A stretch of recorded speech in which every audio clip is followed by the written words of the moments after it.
নমস্কার, চলে এসেছি আরও একটি নতুন ভিডিও নিয়ে। আমাদের গল্পগুলো চ্যানেলে স্বাগত জানাই। প্রথমেই বলি, আজকের ভিডিওটা একটু অন্যরকম। আজকের ভিডিওতে ছবির পরিমাণ বেশি। বেশ কিছুদিন আগের কথা, এই রঙিন বসন্তের মাঝে হঠাৎই কালো মেঘ ঘনিয়ে বৃষ্টি নেমেছিল। সেদিন আমরা বেরিয়ে পড়েছিলাম বেশ আকর্ষণীয় কিছু দেখব সেই উদ্দেশ্যে। যথারীতি যেমন ভাবা তেমন কাজ, হৃদয়পুর থেকে ট্রেন ধরে পৌঁছে গিয়েছিলাম দমদমে।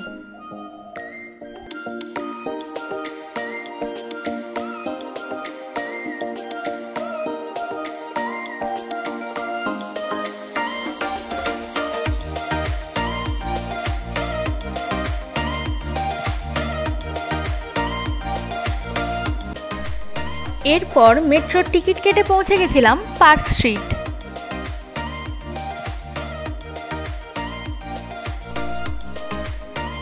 এরপর পার্ক স্ট্রিট মেট্রো স্টেশনের 1 নম্বর গেট থেকে বেরিয়েই 2 মিনিট সোজা পথে হাঁটা দিলেই ডান দিকে চোখে পড়বে কলকাতার অন্যতম রত্ন ইন্ডিয়ান মিউজিয়াম।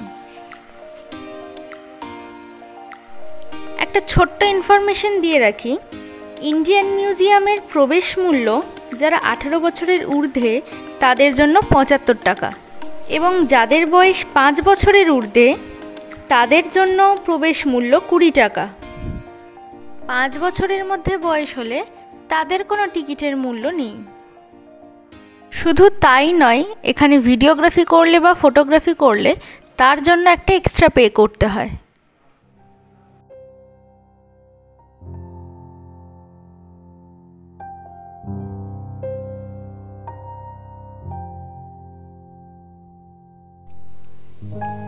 প্রথমেই চোখে পড়েছিল এক বিশাল প্রস্তর তোরণ, যা মধ্যপ্রদেশের সাতনার কাছে ভারহত গ্রামে 1873 খ্রিস্টাব্দে প্রত্নতত্ত্ববিদরা আবিষ্কার করেন। লাল বেলে পাথরের তৈরি এই তোরণটির উচ্চতা প্রায় 23 ফুট। এছাড়া আরও 3টি তোরণ আছে যা আজ অবলুপ্ত। এরপর চোখে পড়েছিল মুদ্রা বিভাগ। এখানে প্রত্যেক রাজা বা মোগল সম্রাটের শাসনকাল অনুযায়ী মুদ্রা সজ্জিত রয়েছে।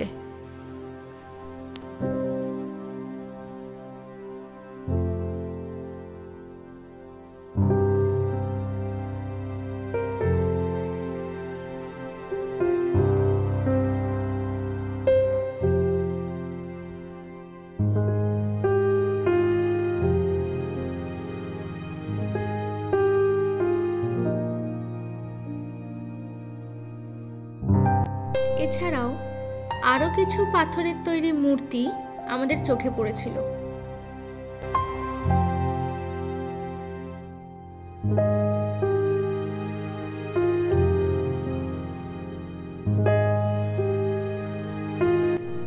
পাথরের মূর্তিগুলি ঐতিহাসিক যুগের হলেও এখনও তার নিখুঁত কাজ মুগ্ধ হয়ে দেখার মতো।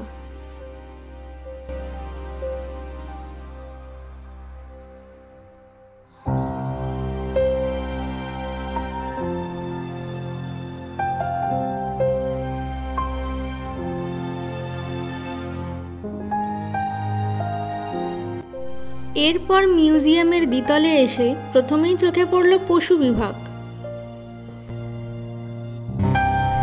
এখানে পশু আকৃতির পপেটগুলোকে একদম জীবন্তই মনে হচ্ছিল।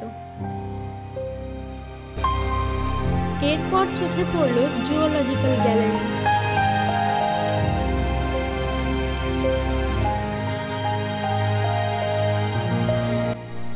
জুওলজিক্যাল গ্যালারি শেষ করে এগিয়ে গেলাম বোটানিক্যাল গ্যালারির দিকে।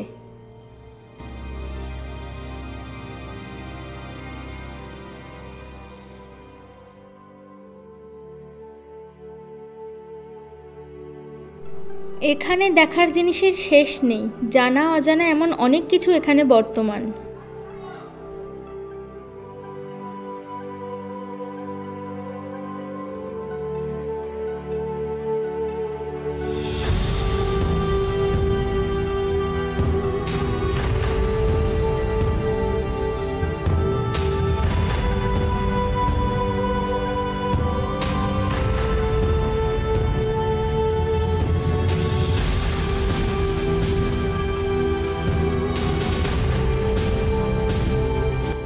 ঘুরতে ঘুরতে কিছু অদ্ভুত আকৃতির বেলন চোখে পড়েছিল, তবে এগুলোর ব্যবহার আমার কাছে অজানা।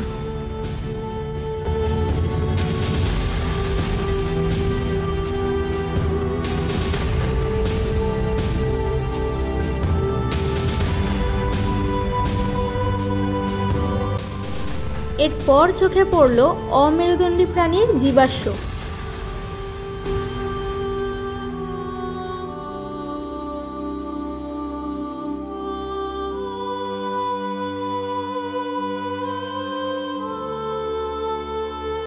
এই জীবাশ্মটি ছিল 150 কোটি বছরের পুরনো।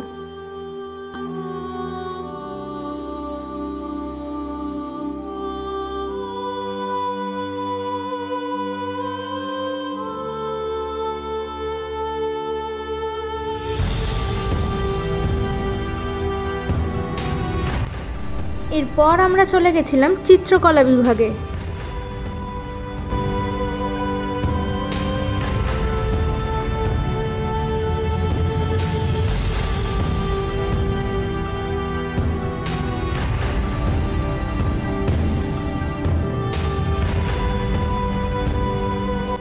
চিত্রকলা বিভাগের পাশেই ছিল চারুকলা বিভাগ।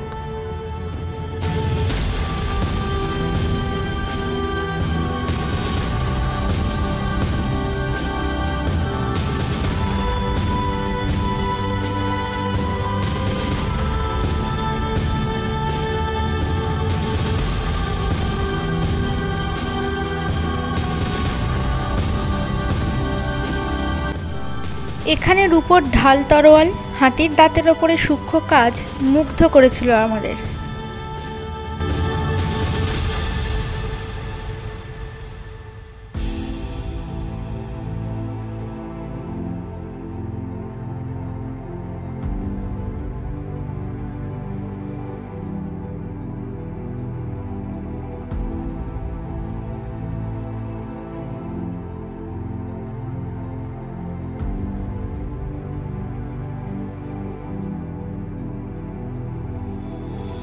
সেখান থেকে বেরিয়ে চোখে পড়েছিল মিশরের বিভাগ।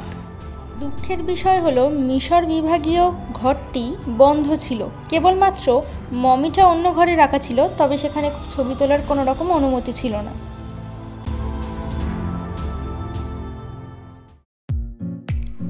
তবে বলতেই হয় এই ভারতীয় সংগ্রহশালা একদম অন্যরকম এবং আকর্ষণীয়। আজ এই পর্যন্তই, দেখা হবে পরবর্তী ভিডিওতে পরবর্তী গল্প নিয়ে।